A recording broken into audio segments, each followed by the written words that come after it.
We now are going to have an interview with Mark James, a speaker at Creation Ministries International, and he's going to be talking to us about a process that I must confess I knew very little about.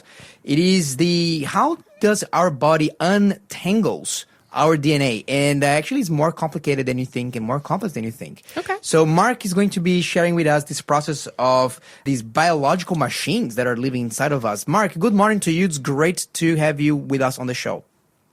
Good morning. Yes, and it's great to be on the show with you. And I notice you didn't try to say the name of this machine, the topoisomerase. That's right. I saw the word and I said, I'm going to trip big time. Topoisomerase? Yes, topoisomerase. Yes. So tell us a little bit about it. How does it work? Okay. I suppose what you have to realize here is that DNA is very long, very thin molecule. And it's two strands that are wound together almost like it's called a double helix. And when a cell makes a copy of itself, which happens a lot, obviously, the body is continually making new cells. When the cell makes a copy of itself, it has to make a copy of the DNA. And because the DNA is these two strands, what happens is that the strands are separated. And there's a machine called helicase which separates the strands, but it does this by rotating very, very rapidly. It rotates it up to sort of 7,000 revolutions per minute. Wow. And as it rotates, it starts to actually cause tension in the DNA strand. And that tension, and it's like I'm a terrible fisherman. And when I go fishing, quite often the lines get tangled. And when the lines get tangled, you realize that fishing has to stop for a while you detangle the lines. And often there's a temptation, if the tangles are really bad, to actually cut the line in places so that you can actually separate the pieces that are together. The problem with that, obviously, is that you then end up with lots of short pieces of fishing line, which isn't a lot of use. But DNA is like that. As it's spinning round, it starts to get tangled. And there's a machine in our cells called topoisomerase. And this machine is specifically designed to untangle the DNA. And it's quite a remarkable machine. I did send a video. Did you see the video, Joseph? I have seen. So Mark sent me a video. I was like, my mouth was just open throughout. I already sent that video to some of my friends that need to see this, Mark. And by the way, if anybody wants to see the video of this machine in action, you can text me here to 0491 064 669 with hashtag DNA. Hashtag DNA, and I'll send you the link. But Mark, let me tell you what I was so impressed with this movie, with this video that you sent me. In the beginning, it starts with this analogy of this box full of USB cables that are all tangled up. And I think that we all have a drawer somewhere in our homes with the remnants of these leftover cables. I certainly for one have them. I do not know why I'm accumulating them because I'm never going to use them. I have just to get rid of them. But I tried to untangle them many times, and it is a big work. But what surprised me, Mark, is that in this DNA replicating process, it's kind of like getting these two cords of DNA and you're like spinning them around on each other. And so you're creating this, not only they're entangled, but they're also under in an immense tension. Absolutely. And that tension, if that tension builds up, then the replicating process would stop. It just wouldn't work. And that's why the topoisomerase it's absolutely essential to life. And the way this machine works is quite incredible. Basically, there are three, they call them gates. So there's a top gate, a middle gate, and a bottom gate. And between the gates, there are two open spaces. And the machine basically starts off with the top gate open. And when there's a tangle in the DNA, the tangle is actually guided through the top gate into the top space, and then the top gate closes, and then one of the tangled strands of DNA actually attaches to the middle gate, and the middle gate opens, and as the middle gate opens, the DNA strand is broken, so that it's like cutting the fishing line, basically. The DNA strand is broken. And then the second strand of DNA, or the first strand of DNA, then drops down through the middle gate, and then the middle gate closes again and reconnects the DNA. Oh, like glues it back together? it puts it back together again. There you go. So that's the one thing you can't do with your fishing line. Yes. Well, you possibly can, but this happens automatically within the cell. And then the bottom gate opens, so one strand drops out through the bottom, and then the top gate opens, and the other strand goes out through the top. And basically, the tangle is untangled. And That's the so remarkable... cool. Oh, it is. It's a fascinating process to see. And the incredible thing is that, first of all, and that this machine is so amazing. But secondly, we now are able to see into the cell and see these machines in operation at almost the atomic level. Some of the science that's going on today is just quite amazing. How are you able to see? Are there microscopes that are that powerful now, or how? There are you able to see?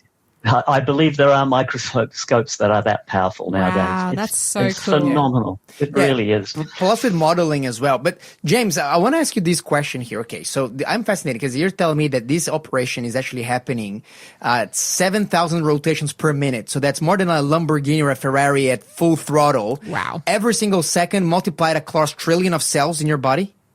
Absolutely. Yep. Wow.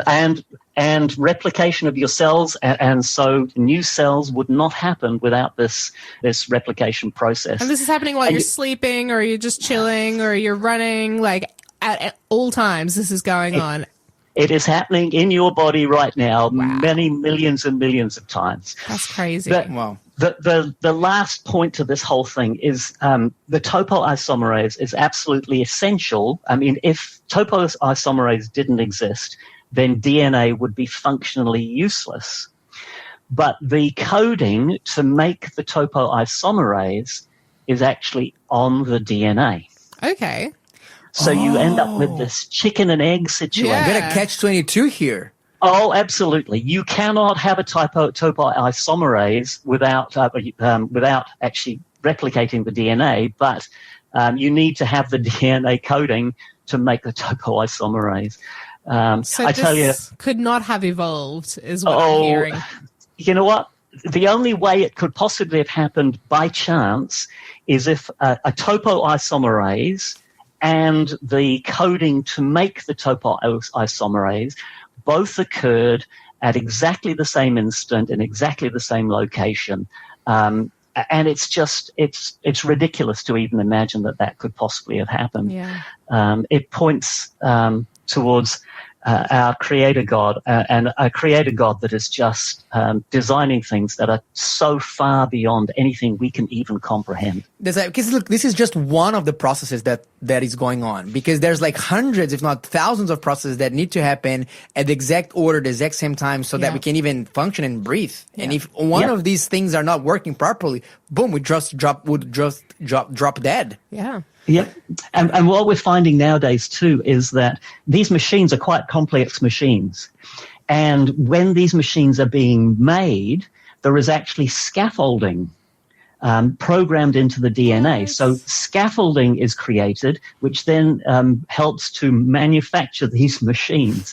So not only the machines coded in the DNA, but the scaffolding's coding in the DNA as well. Like scaffolding on a high-rise building. Well, that sort of thing, yes. Wow. That sort of thing. That's crazy. I love it. It is quite mind-boggling. So you're saying me that, look, because of that, this is, how do you call this when what is the name? Because this is something that happens across the board, isn't it? Where that you can't really explain through, for example, because if an evolutionist would say, oh, yeah, look, this is natural selection. At some point, some cell just formed that by randomly, and it turns out it was really, really good for their life and to the perpetuation of life. So it just stayed there through their descendants. But what you're telling me is that this is very, very unlikely to have happened.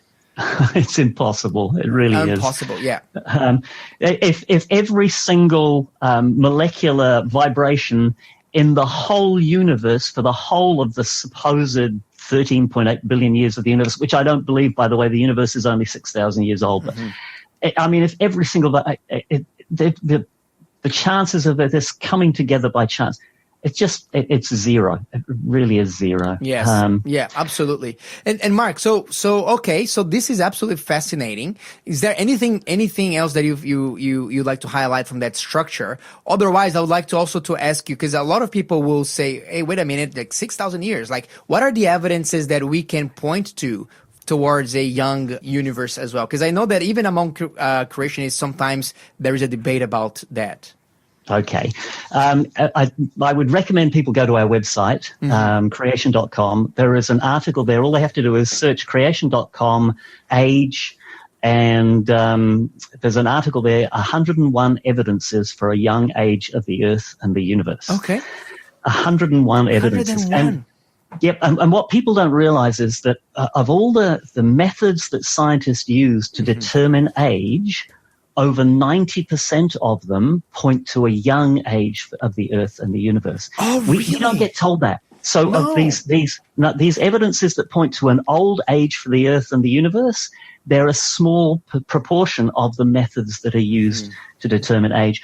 But they're the ones that we get told about at school and at university, because they're the ones that people want us to believe. They want us to believe that the Earth and the universe are billions of years old. Can you give me one example? Of these discrepancies of methods, or one method that would point out towards a young creation, young universe, or a young Earth? There's one that only I've only realized, or it's only come to my attention recently, and that is there's a metal called nickel. You've probably heard of it. Yeah. Nickel is, it's everywhere on the Earth, and with erosion, nickel gets washed into our oceans.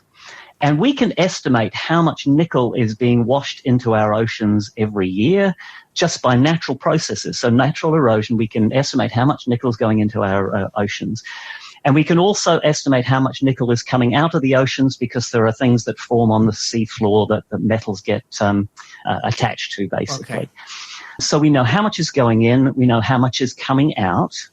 And based on the current rate of increase of nickel in the oceans would be toxic to life in less than 200,000 years at the current rates.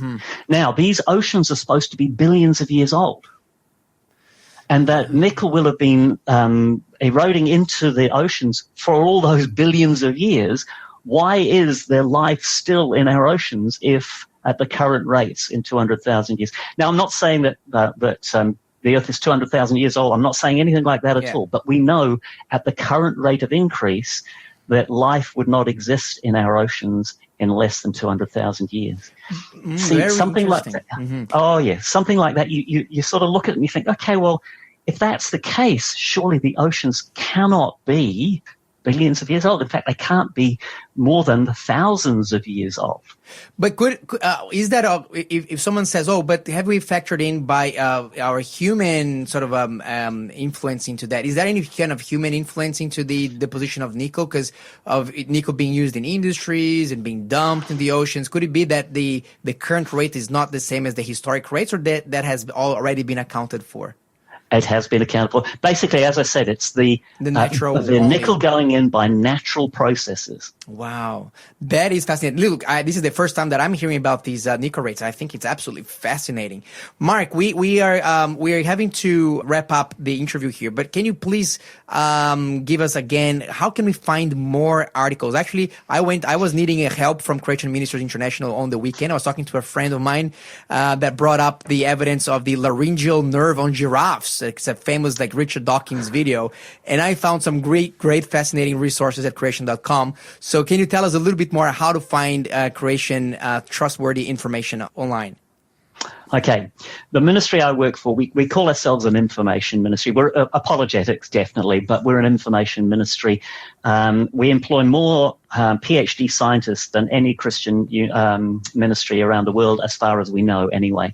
And these scientists are constantly looking at all this new scientific information that's coming through and examining the scientific facts from a biblical perspective.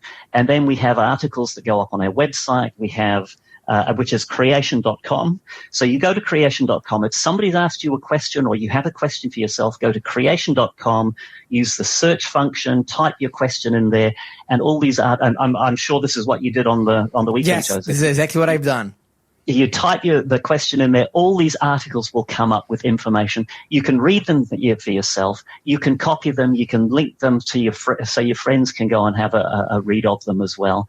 We also have Creation Magazine, which is an amazing magazine. It comes out every 3 months, and Creation Magazine basically keeps people up to date with all the new information that's coming through, and they're easy to read articles. They're great color photographs, just an amazing magazine. So that's another area that people can get involved. So Plus there's the website, the magazine. Yep. And we also have Infobytes, which is an email alert service, which comes out every couple of weeks with new scientific information. Again, interpreted from a biblical perspective. And people can sign up for Infobytes on our website as well. Thank you very much, Mark. This is absolutely fascinating, great information. So now you know where to find creation.com, and you find all of these amazing resources. Thank you very much, Dr. Mark James, and we'll see you next time.